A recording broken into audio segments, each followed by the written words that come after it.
2026년 1월 30일. 와, 한국 증시 진짜 한마디로 극과 극이었습니다. 한쪽에서는 사상 최고치를 경신했다고 축포가 빵빵 터지는데 다른 한쪽에선 그야말로 비명이 터져 나왔죠. 이렇게까지 극명하게 엇갈린 하루. 대체 무슨 일이 있었던 건지 지금부터 한번 제대로 파헤쳐 보겠습니다. 바로 이거예요. 오늘의 핵심 질문입니다. 아니, 어떻게 우리나라를 대표하는 두 지수가 이렇게까지 완전 다른 길을 걸을 수가 있었을까요? 코스피는 역사에 남을 고점을 새로 썼는데 바로 그 옆에 있던 코스닥은 그냥 곤두박질 쳤습니다. 숫자로 보면 이 차이가 더 확 와닿으실 텐데요. 코스피는 플러스 0.06%. 이건 뭐 사실상 제자리 걸음이죠. 근데 코스닥은 마이너스 1.29%? 와, 이건 꽤 많이 빠진 거거든요. 이 작은 숫자들 뒤에 숨어 있는 거대한 힘의 불균형, 지금부터 한번 들여다보겠습니다. 자, 그럼 먼저 기분 좋았던 쪽부터 한번 살펴볼까요? 도대체 무엇이 코스피를 그 역사적인 사상 최고치 자리까지 밀어올렸을까요? 정답은 많은 분들이 예상하셨을 수도 있는데 바로 반도체였습니다. 이건 거의 약속이라도 한 것처럼 호재가 그냥 빵빵 터졌어요. SK 하이닉스가 원래부터 잘 나가고 있었는데 증권사들은 이거 더 간다 하면서 목표 주가를 막 올리고요. 거기다가 미국에서 샌디스크 실적이 서프라이즈 이렇게 딱 나와주니까 이건 날개를 단 거죠. 완벽한 순풍이었습니다. 플러스 5.57%. 여러분, 이 숫자가 뭘 의미하냐면요. 바로 SK 하이닉스가 하루 만에 보여진 상승률입니다. 코스피 시가총액 2위인 회사가 하루에 이만큼이나 올랐다는 거예요. 그러니까 다른 종목들이 좀 부진했어도 지수 전체를 그냥 혼자서 끌고 올라간 거죠. 그야말로 멱살 잡고 하드캐리했다. 딱 이 표현이 맞습니다. 자, 그럼 이제 분위기를 바꿔서 비명이 터져 나왔던 코스닥 시장으로 한번 가보겠습니다.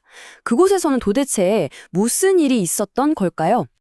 코스닥의 발목을 제대로 잡은 건 바이오 섹터를 겨냥한 두 개의 악재 폭탄이었습니다.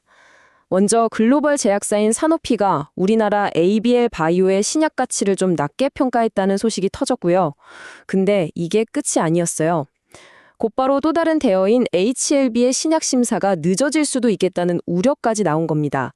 이 두 방의 펀치가 바이오 섹터 전체를 그냥 휘청이게 만든 거죠. 그 결과는 이 숫자 하나로 다 설명됩니다. 마이너스 19.47%. 악재의 직격탄을 맞은 ABL 바이오의 주가가 하루 만에 증발해버린 수치입니다. 거의 20%가. 와, 이 숫자 하나가 그날 바이오 투자자들이 느꼈을 공포의 깊이가 어느 정도였는지 그대로 보여주는 겁니다. 근데 여기서 좀 이상한 점이 있어요. 아니, 반도체가 그렇게 날아다니고 코스피가 사상 최고치를 찍었다면서요? 근데 왜 이렇게 많은 투자자들은 시장이 싸늘하다고 느꼈을까요? 왜 내 주식은 파란불이었을까요? 그 답을 찾으려면 이제 시장의 속을 좀 더 깊숙이 들여다봐야 합니다. 투자자별로 누가 뭘 사고 팔았는지 보면 실마리가 좀 보입니다. 보세요. 개인 투자자들이 코스피에서 무려 2조 원이 넘는 돈을 쏟아부으면서 지수 상승을 이끌었어요. 그런데 반대로 코스닥에서는 외국인이랑 같이 순매도에 나섰습니다. 그러니까 같은 날 같은 시장을 보면서도 투자자들의 생각이 완전히 갈렸던 거죠. 바로 이겁니다. 이게 핵심이에요. 코스피 지수 자체는 막 반짝반짝 빛났는데 그 빛은 오직 소수의 대형주에게만 집중됐다는 겁니다. 실제로 코스피 시장에서 하락한 종목 수가 상승한 종목의 2배가 넘었죠. 대다수 종목들은 하락하면서 투자자들의 계좌를 파랗게 물들였습니다. 이게 바로 그 무서운 지수의 착시 현상입니다. 물론 그날 시장의 주인공이 반도체와 바이오였다고 해서 다른 움직임이 아예 없었던 건 아닙니다. 오늘 시장이라는 이 무대에는 나름 주목할 만한 다른 조연들도 있었죠. 예를 들면 정부가 도심개발 계획을 발표하니까 부동산 관련주들이 기대감으로 날아올랐고요.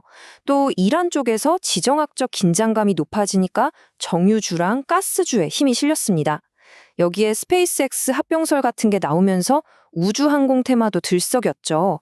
주연만큼은 아니었지만 이들도 분명히 존재감을 드러냈습니다. 자, 그럼 이제 이 흩어져 있던 조각들을 한번 맞춰보죠. 이렇게 혼란스럽고 정신없었던 하루가 우리에게 진짜 하고 싶은 말은 과연 무엇일까요? 오늘 시장은 딱 4가지로 요약할 수 있습니다. 첫째, 코스피와 코스닥의 극심한 양극화. 둘째, 반도체라는 소수의 거인이 시장 전체를 끌고 가는 현상. 셋째, 특정 악재 하나가 섹터 전체를 무너뜨릴 수 있다는 바이오 쇼크. 그리고 마지막으로 큰 흐름 속에서도 정책이나 뉴스에 따라 움직이는 개별 테마의 존재입니다. 이 네 가지 현상을 관통하는 하나의 키워드가 있다면 바로 분화 그리고 차별화였습니다. 결국 오늘 시장이 우리에게 던진 메시지는 정말 명확합니다. 지수라는 숲 전체가 푸르다고 해서 내가 가진 나무까지 건강한 건 절대 아니라는 사실이죠. 이제는 시장의 평균에 기댈 게 아니라 개별 기업의 진짜 가치, 즉 펀더멘탈을 파고 들어야만 살아남을 수 있는 시대입니다. 여러분의 포트폴리오는 오늘의 이 극명한 대비 속에서 과연 어느 쪽에 더 가까웠나요? 한번 생각해 보시면 좋을 것 같습니다.